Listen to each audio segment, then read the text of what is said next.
warahmatullahi wabarakatuh. Waalaikumsalam warahmatullahi wabarakatuh. Alhamdulillah rabbil alamin wal 'aqibatu lil muttaqin wala 'udwana illa 'alal zalimin. Wassalatu wassalamu ala khairi khalqihi sayyidina Muhammadin wa ala alihi wa sahbihi wa man tabi'ahum bi ihsanin ila yaumiddin. Rabbi shrah li sadri wa yassir li amri wahlul 'uqdatam min lisani yafqahu qawli, amma ba'du. Alhamdulillah, puji dan syukur kita haturkan kehadirat Allah Subhanahu wa taala yang mana pada siang hari yang penuh berkah ini, di hari Kamis ini, Allah masih senantiasa memberikan kepada kita semua nikmat-nikmatnya, nikmat iman, nikmat kesehatan, sehingga kita semua bisa kembali berkumpul di sini di tempat yang mulia ini untuk melaksanakan sholat zuhur berjamaah dan juga tentunya melaksanakan kajian rutin kita yang kita laksanakan setiap hari Kamis ini, yaitu kajian kita Al-Mawa'id Al-Musburiyah. Salat dan salam mari kita aturkan pada junjungan kita Nabi Muhammad SAW, manusia terbaik yang diutus oleh Allah Subhanahu wa taala untuk menyempurnakan akhlak manusia dan menjadi rahmat bagi seluruh alam semesta. Wa ma arsalnaka illa rahmatan lil alamin. Hadirin rahimakumullah, insyaallah hari ini kita akan lanjutkan kajian kita kitab Al-Mawa'id Al-Musburiyah, di mana pada pertemuan sebelumnya kita sudah selesaikan hadis yang ke-28 dan insyaallah kita akan lanjutkan hadis 29 dan 30. Namun sebelum kita mulai, marilah terlebih dahulu kita membuka majelis kita pada siang hari ini dengan membaca Al-Basmalah. Bismillahirrahmanirrahim.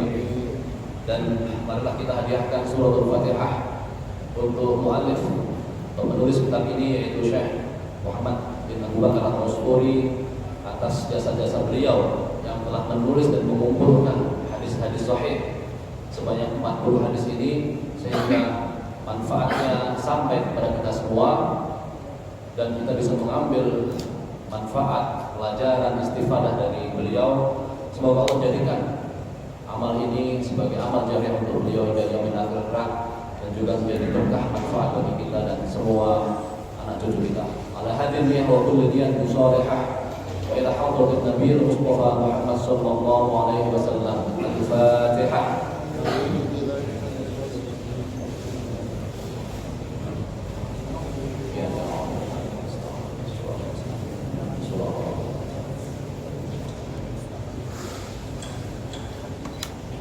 Hadirin rahmatullah, insyaallah di hadis ke-29 ini kita akan membahas tentang kesaksian atau pentingnya kita bersaksi bagi orang yang meninggal atau akan meninggal, yang meninggal dunia dan sebelum dikuburkan.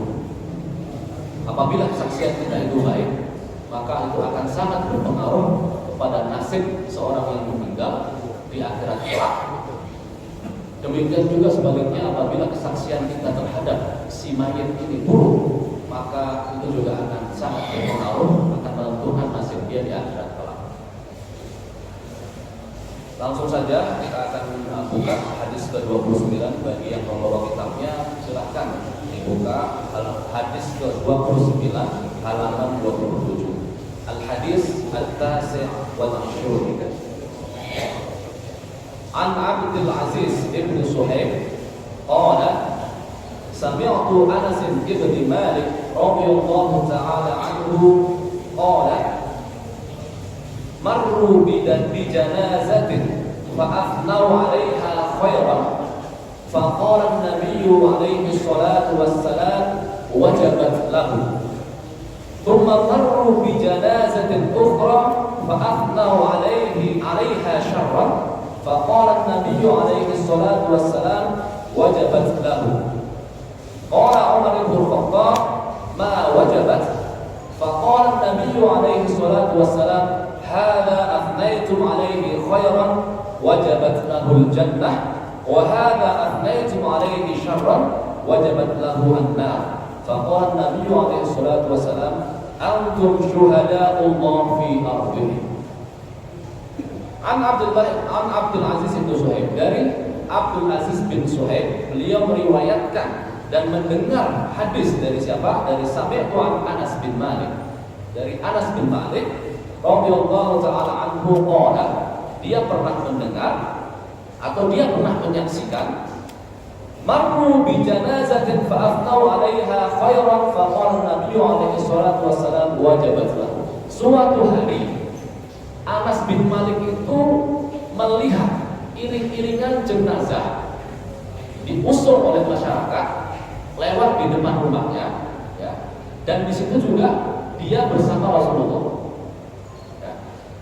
Kemudian orang yang menyaksikan jenazah tersebut semua memuji jenazah yang baru meninggal itu. Oh, orang ini baik. Oh, si fulan ini orangnya Masya Allah baik ya. Dia sangat dermawan, dia sangat baik sama masyarakat, dia sering membantu masyarakat.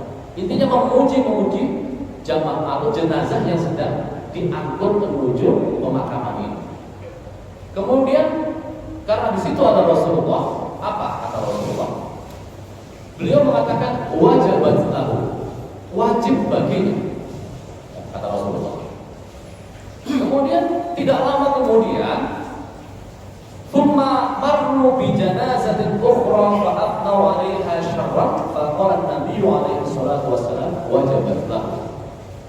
Beberapa saat kemudian datanglah lagi iring-iringan jenazah orang yang lain, ya.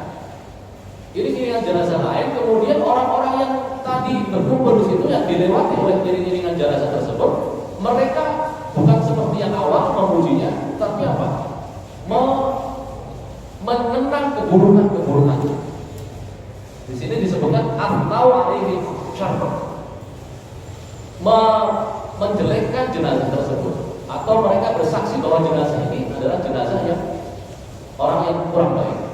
Si fulan ini dulu ahli maksiat, orang ini suka ganggu, orang ini suka ribut sama tetangga dan sebagainya. Intinya para masyarakat yang melihat jenazah tadi merasa sakit hati dan akhirnya menjelekkan jenazah yang sedang lewat tersebut. Maka Nabi SAW pun juga berkomentar. Apa kata beliau? Wajibat lahu, sama kata beliau. Wajibat lahu, wajib baginya. Nah, kebetulan di situ juga ada Umar bin Khattab.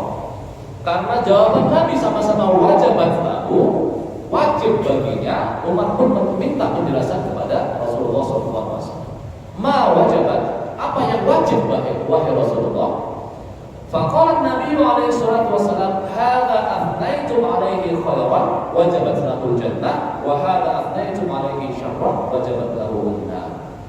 Maka Rasulullah pun menjelaskan, jenazah yang tadi kalian puji-puji, yang kalian saksikan bahwa mereka jenazah itu adalah orang baik, maka wajib baginya surga. Wajib Allah memasukkannya ke dalam surga atas apa? Atas kesaksian kalian itu. Kemudian kata Rasulullah, wa hadza wajabat lahu wa hadza atnaitum alaihi syarran wajabat lahu. Sedangkan jenazah yang kedua yang kalian saksikan bahwa dia adalah orang yang buruk, orang yang jahat, orang yang ahli maksiat, maka wajib baginya neraka berdasarkan kesaksian kalian itu. Jadi sama-sama wajib, tapi yang satu wajib masuk surga, Allah wajib memasukkannya dalam surga karena kesaksian orang yang melihat, dan yang kedua wajib masuk neraka karena kesaksian orang-orang yang juga hadir di situ. Faqala Nabi alaihi salatu wasallam, antum syuhada'ullah fi ardih. Maka kemudian Rasulullah menutup dengan satu kalimat, kalian adalah saksi-saksi Allah di atas muka bumi ini. Kita lanjutkan dulu, nanti baru kita jelaskan lebih lanjut. An Abi Al-Aswad Ad-Dawli, Ad-Dawli qala jalastu 'inda Umar bin Khattab radhiyallahu ta'ala anhu faqala qala Rasulullah sallallahu alaihi wasallam ma min rajulin yamut fa yashhadu lahu thalathatu rijalin bi khairin illa wajabat lahu jannah. Dalam hadis yang lain yang diriwayatkan oleh Abu Aswad Ad-Dauli, suatu hari Umar bin Khattab itu pernah juga ya bersama Abu Aswad itu duduk bareng. Kemudian Rasulullah juga mengatakan kepada Umar bin Khattab dan Abu Aswad ini, dikatakan ma min rajulin yamutu fa yashhadu lahu thalathatu rijalin bi khairin illa wajabat lahu jannah. Tidak ada seorang laki-laki pun atau seseorang pun yang meninggal kemudian ada 3 orang yang bersaksi bahwa orang ini adalah orang yang baik, maka laki-laki ini pasti akan masuk surga. Wajib baginya surga. Minimal 3 orang.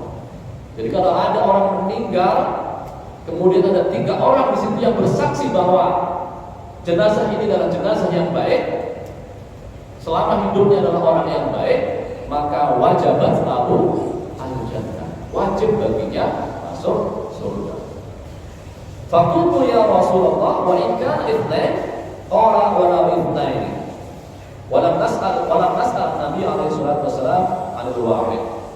Tapi kemudian Umar bin Khattab bertanya, bagaimana kalau cuma 2 wahai Rasulullah saksinya? Walau kana ithnain, kata Rasulullah. Iya, kalau hanya ada 2 tidak apa-apa, dia tetap masuk surga. Tetapi para sahabat atau Umar bin Khattab tidak bertanya bagaimana kalau saksinya cuma 1 orang. Jadi minimal kesaksian bagi orang yang meninggal itu 2 orang. Kalau 1 di sini Rasulullah tidak pernah minta. Jadi ini pentingnya kita bersaksi bagi orang yang meninggal. Catatannya sebelum jenazah dimakamkan. Ya, makanya kalau kita di Indonesia ini, kalau ada orang meninggal yang Muslim ya terutama, ketika setelah disolatkan di masjid, kita selalu ditanya, apakah jenazah ini adalah orang yang baik? Kita diminta bersaksi orang yang baik. Ini ada hadisnya. Ini hadisnya. Ya, kita bersaksi bahwa jenazah tersebut adalah orang yang baik. Nah, kesaksian kita itulah yang akan mendatangkan rahmatnya Allah, mendatangkan ampunan Allah, sehingga wajib bagi si jenazah ini masuk surga. Insyaallah. Bagaimana pertanyaannya? Bagaimana kalau misalnya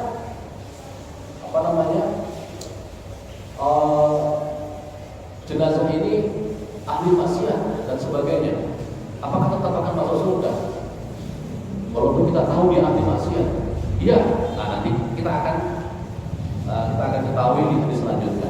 Meskipun selama hidupnya dia ini ahli maksiat, tapi kita wajib bersaksi bahwa dia adalah orang yang baik, meskipun kita tahu dia ahli maksiat. Nah, inilah pentingnya kesaksian itu. Meskipun selama hidupnya dia bergelimang maksiat, ya, penuh dosa, tapi kemudian dia meninggal dan kita bersaksi bahwa dia ini orang yang baik, insya Allah kesaksian kita itu akan mengantarkannya masuk surga Allah Subhanahu wa taala. Dia akan diampuni. Nah, kita lihat di hadis selanjutnya. Al-hadis as-salatun. Silakan hadis 30 buka. An Amir ibn Rabi'ah an Nabi sallallahu alaihi wasallam annahu qala idza mata al-'abdu wallahu ya'lamu minhu syarran wa qala an-nasu khairan yaqulu Allah ta'ala lil malaikah ishhadu qad qabiltu shahadata ibadi ala 'abdi wa ghafartu li 'abdi ma'a 'ilmi bihi. Al-Khabar bin Nabi. Dari Amir bin Rabi'ah yang mendapatkan langsung hadis ini dari Rasulullah SAW, beliau pernah mengatakan, "Idza matal 'abdu wallahu ya'lamu minhu syarran." Jika seorang hamba itu meninggal dan Allah tahu bahwa hamba ini adalah ahli maksiat, ahli syarr, ahli keburukan, wa qala an-nasu khairan yaqulu Allah ta'ala lil malaikah ishhadu qad qabiltu shahadata ibadi. Dan tetapi masyarakat yang menghadiri ya jenazah tersebut, yang melihat jenazah tersebut bersaksi bahwa jenazah itu adalah orang yang baik, meskipun Allah itu tahu jenazah ini adalah jenazah orang yang ahli maksiat, maka Allah akan mengatakan kepada para malaikat, ishhadu qad qabiltu syahadata ibadi. Ya, saksikanlah wahai para malaikat, aku telah menerima kesaksian dari hamba-hambaku yang bersaksi atas jenazah ini, atas jenazah yang meninggal ini. Allah menerima kesaksian kita, orang-orang yang masih hidup, atas jenazah yang meskipun ahli maksiat. Ya.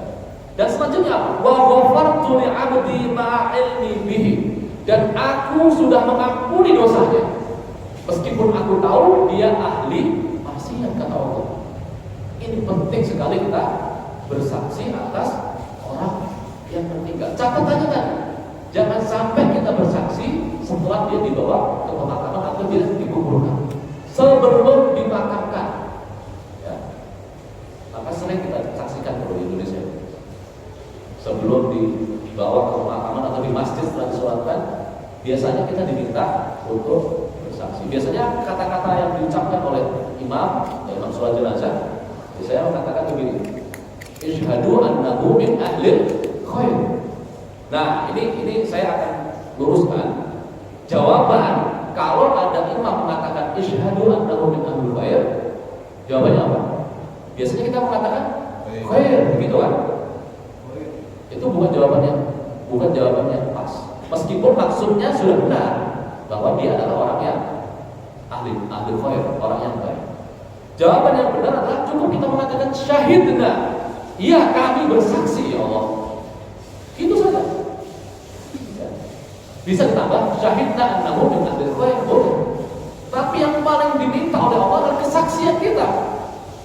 Isyhadu annahu min ahlil khair. Dan kita jawab syahidna. Itu sudah cukup. Iya kami bersaksi bahwa dia adalah orang yang baik. Dia adalah ahli khair. Syahidna. Gitu ya. Jadi kalau ada orang yang melakukan itu, atau biasanya apakah dia bersaksilah begitu kan, bersaksilah bahwa jenazah ini adalah min ahlil khair. Ya kita katakan syahid, nanti ya kami bersaksi. Itu jawaban yang pas. Baru kalau ditambahkan boleh syahidna annahu min ahlil khair. Ya kami bersaksi bahwa dia adalah orang yang ahlul khair. Ini ada satu kisah yang sangat menarik mengenai ahli maksiat yang kemudian diampuni oleh Allah karena kesaksian dari orang-orang masyarakat yang menyaksikan jenazah. Hikayah, ada satu kisah. Fi zaman al-awwal kana rajulun sahibu hiyadin fayusamma bi ismihi faqalu fulan at-tarra. Suatu hari di zaman terdahulu ada seorang yang terkenal licik sekali. Bukan penipu ulur, ya, penipu ulur sampai-sampai dia ini dijuluki dengan nama at-tarrar. At-tarrar itu kalau kita bahasa Indonesia kan mungkin artinya si licik, ya, orang yang licik sekali atau penipu. Wa kana yadkhulu as-suq wa yakhda' an-nas wa ya'khudhu rajulan min ahli al-islam wa yusallimu alaihi wa yusafihu. Dia kerjaannya itu dia menipu di pasar. Jadi modusnya dia melakukan penipuan itu di pasar. Ya.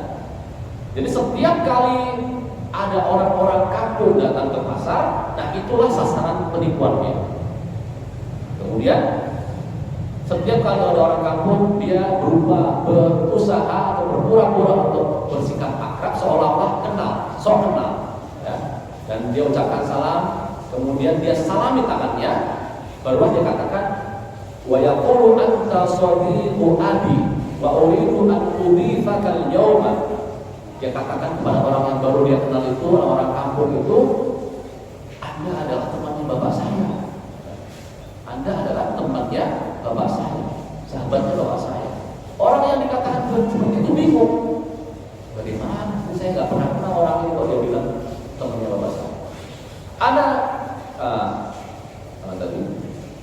Maka dilanjutkan sama dia, engkau adalah temannya bapakku, maka izinkan aku untuk menjamu engkau makan di warung. Nah, itu bagusnya.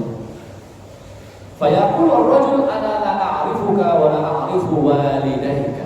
Nah, orang yang tadi dibilang seperti itu, dia katakan, aku tidak kenal Anda dan aku juga tidak kenal bapak Anda. Tapi orang ini tidak putus asa. Dia tetap memaksa dan dia katakan, wa kana yaqulu kuntu sadiqan sadiqu abi wa kunta sadiqa abi fala'allaka nasita wa ma nasitu. Enggak, engkau adalah temannya bapak saya. Mungkin Anda lupa, paman. Mungkin Anda lupa, tapi saya masih ingat bahwa Anda itu temannya bapak saya. Ini kan modus sekali, ya kan? Sama kayak misalnya kita dapat telepon anak Anda kecelakaan, gitu kan? Seolah-olah. Ini modus seperti ini sudah lama ternyata, ya kan? Ibu, anak ibu kecelakaan, tolong segera ke sini atau tolong segera transfer. Ini modusnya sama. Kalau dulu belum ada transfer, ini minta ditraktir, ya. Kemudian para anak nasi wa nasi. Fayaqulu udifu lillahi ta'ala wa kana yadkhulu hanutan rawas. Tapi kemudian dia tetap memaksa, ya sudahlah, kalau memang Anda bukan tempatnya bapak saya, izinkan saya menjamu Anda di warung, ya, di restoran, kan? Ya, siapa yang nggak mau dijamu kan, diajak makan? Akhirnya makanlah restoran, masuk ke dalam satu restoran. Wa kana yashtari ar-ras wal khubz wal at'imah. Wa kana 'adatul baldah la yu'adil mushtari al-aman illa ba'dal akal. Nah, di situ dia pesan segala macam makanan, terutama yang enak-enak. Di situ dia pesan apa? Kepala kambing, ya. Kemudian roti dan makanan-makanan lain yang ada di restoran tersebut.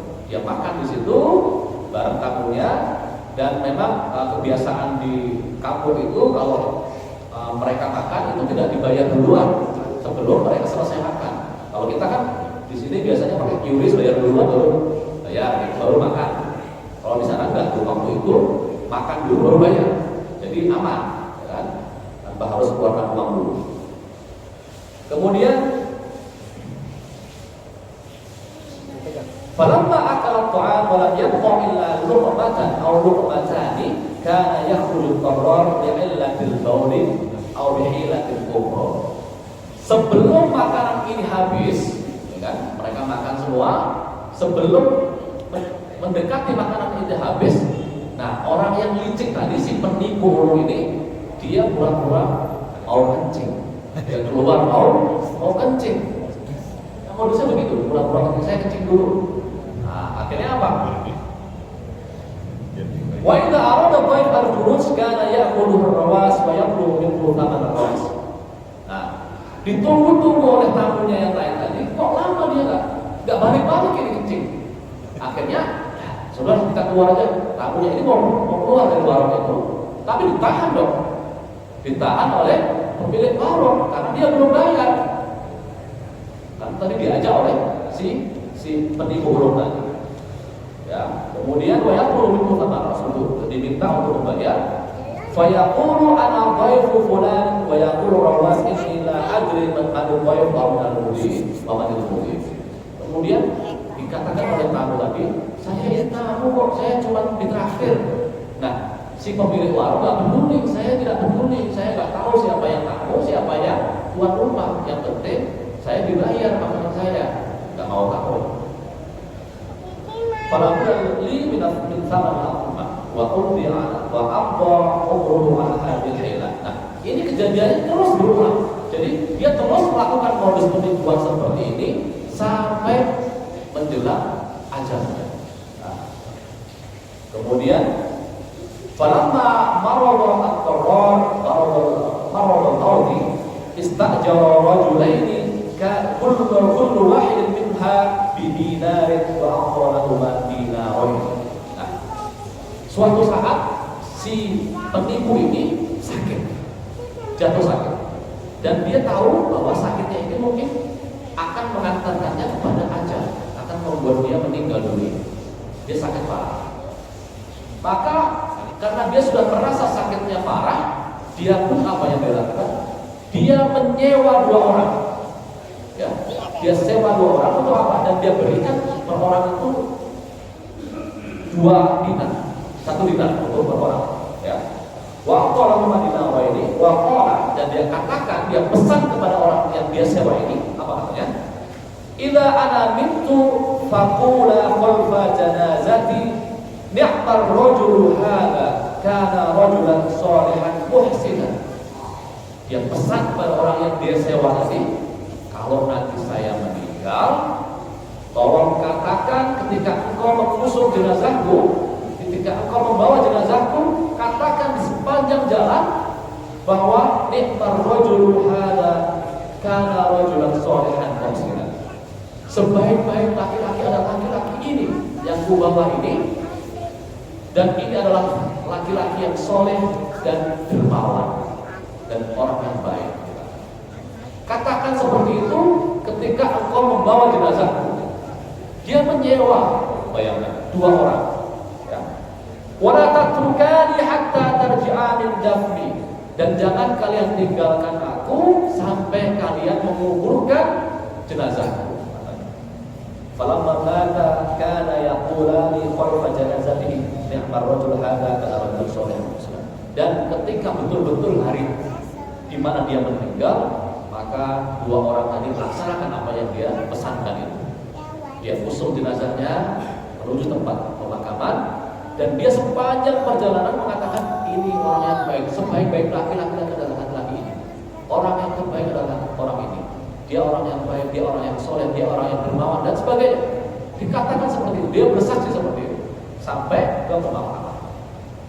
Hatta faragu min dafni, sampai selesai dikuburkan, waraja'u wa dakhala al-mulka, dan selesai sampai dia pulang.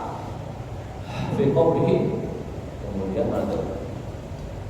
Dia salahu fasami'a nidaan faqala utruka belum. La tatrukani hatta tarji'a min dafni falamma mata kana yaqulani khalfa janazatihi sama rajul hatta faragu min dafni wa raja'u wa dakhala malakan. Setelah 2 orang ini pergi, maka seperti biasa datanglah 2 malaikat.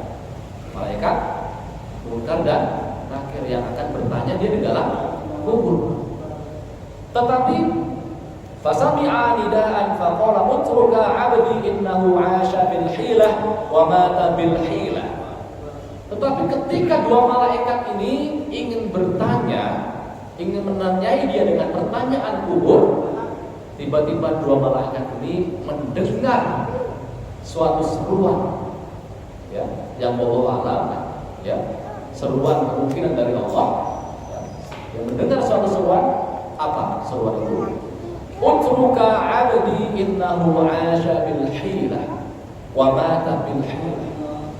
Wahai malaikatku, tinggalkanlah hambaku ini, jangan kalian tanya. Jangan kalian tanya dengan pertanyaan kubur apapun. Karena sesungguhnya dia hidup dengan kelicikan dan mati pun dengan kecerdikan dia, dengan kelicikan dia. Tapi dengan toleransi yang baik. Al-hilah di sini tipu daya, kelicikan, tapi tipuan yang baik. Akhir. Hambaku ini hidup dengan tipuan dan meninggal pun dengan tipuan. Kemudian ghafara bil qadar bi syahadati syahidaini wa in kana mahjuraini. Allah mengampuni, ya, orang yang licik ini, si penipu ulung ini, dengan apa? Bi syahadati syahidaini, dengan kesaksian 2 orang saksi. Wa in kana mahjurain, meskipun saksi itu adalah orang sewaan, ya, orang yang disewa untuk bersaksi, tapi tetap Allah mengampuninya.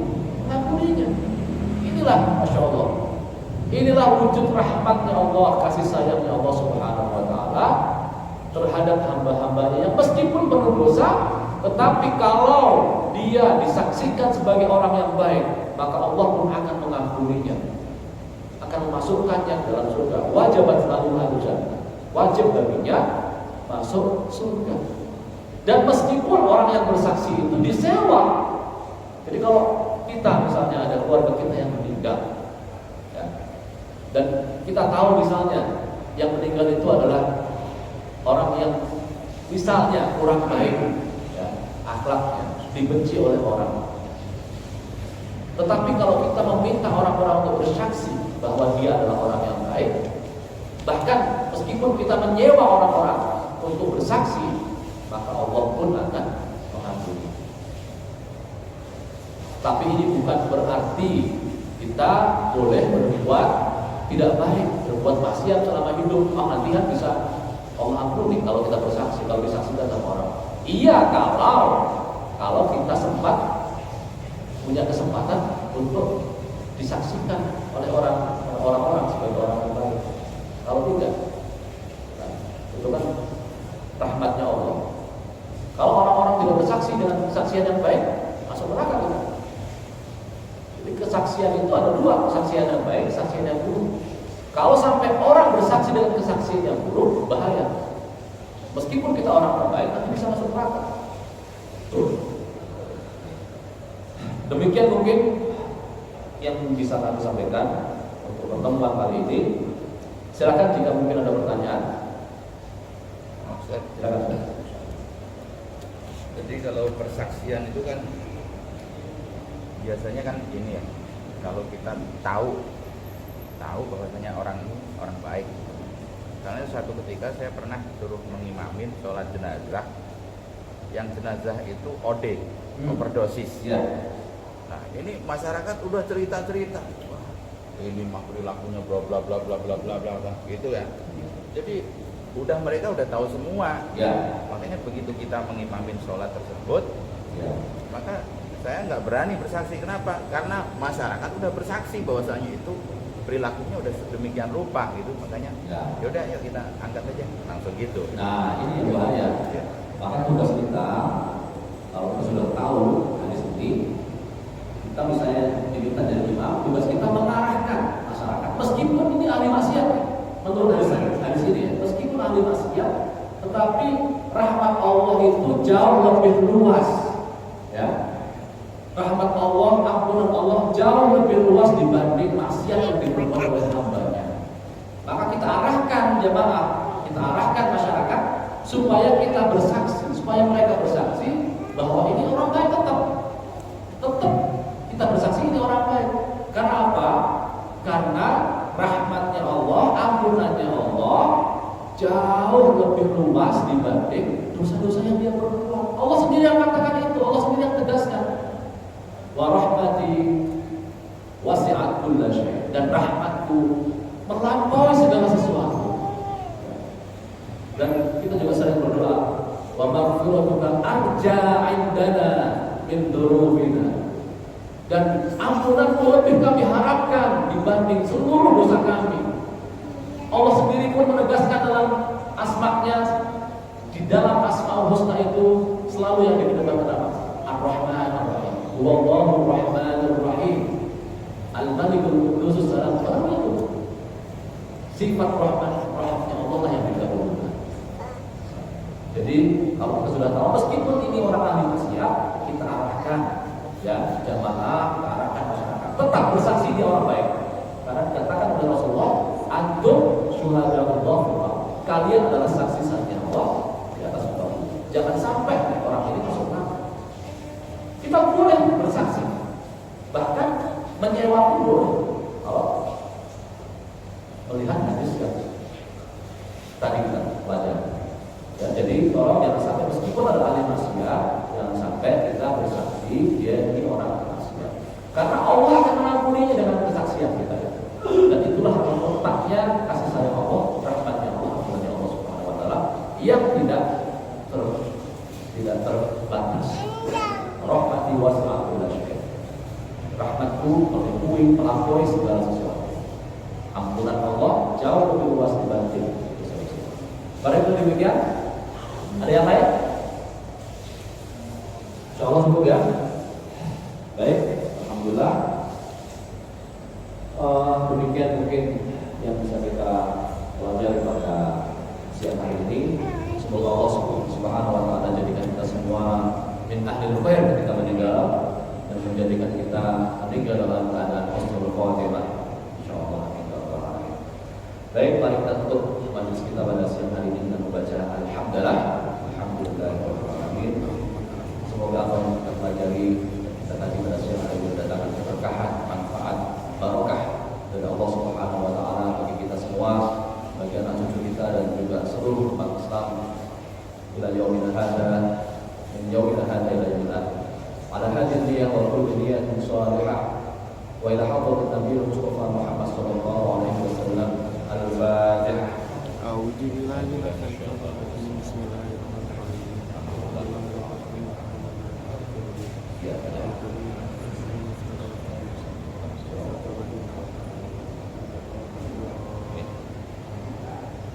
Mari kita akhiri dengan doa kafaratul majlis. Subhanakallahumma wa bihamdika asyhadu an la ilaha illa anta astaghfiruka wa atubu ilaik. Terima kasih, mohon maaf atas segala kesalahan dan kekurangan. Kita lanjutkan insyaallah di